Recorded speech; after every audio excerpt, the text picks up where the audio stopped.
Long ago, in the ancient land of Babylon, the people had strayed far from the worship of the one true God. They bowed to idols made of wood, stone, and metal, believing these lifeless objects held power over their lives. Among these idol worshippers was a young boy named Abraham. His father, Azar, was a maker of these idols, but from a young age Abraham felt in his heart that something was wrong. He could not accept the idea that these statues were worthy of worship. As Abraham grew, his mind turned to the wonders of the universe. Could the stars, the moon, or the sun be gods? He observed the night sky and the changing phases of the moon. But when each one set or disappeared, he realized they too were not eternal. His reflections led him to the truth. There must be one single, unseen creator, one all-powerful, eternal being who created and governed the universe. Abraham began preaching this belief to his people. With patience and wisdom, he urged them to abandon their false gods and turn to the worship of the one true God. He asked them, "Why do you worship things that cannot hear, see, or help you in any way?" Despite this clear message, the people, including his father, refused to listen. Azar angrily rejected his son's message and even threatened him. But Abraham remained calm and determined, continuing to call his people to the truth. Abraham decided to teach his people a powerful lesson. One day, when they had gone away for a festival, Abraham entered the grand temple, where the idols were kept.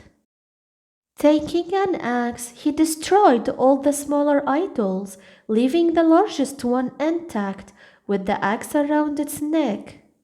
When the people returned and saw the shattered idols, they were furious. "Who has done this?" they demanded.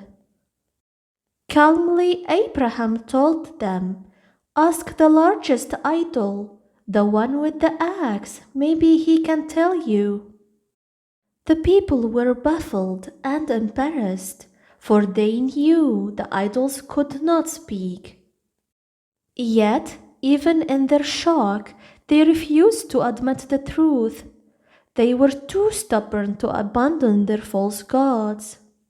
In their rage, they decided to punish Abraham for what he had done.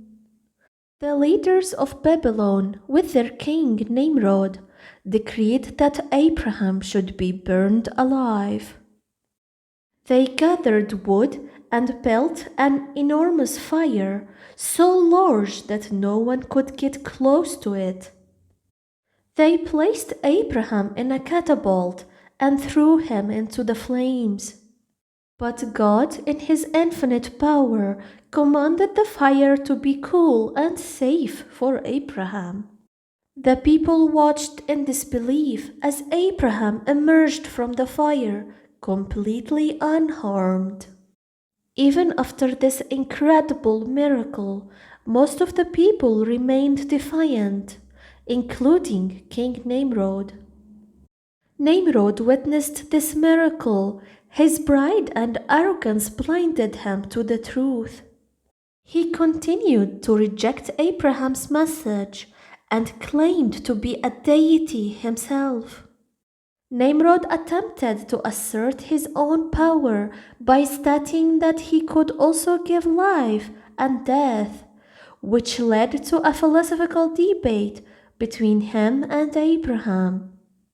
In this debate, Nimrod brought forth a couple of individuals and ordered them to be executed.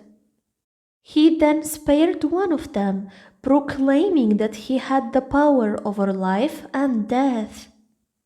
However, Abraham countered this by arguing that true authority lies with God, who brings the sun from the east. He challenged Nimrod to bring it from the west, which he was unable to do. This left Nimrod speechless and exposed his lack of true power. Despite the logical arguments presented by Abraham and the clear evidence of God's power, Nimrod remained unrepentant. Eventually, his tyranny and rejection of God's authority led to his downfall, illustrating that no matter how powerful a person may think they are ultimately subject to God's will. Abraham realized that his people would not change, so he left Babylon, following God's command. Until next time, may peace and blessings be upon you.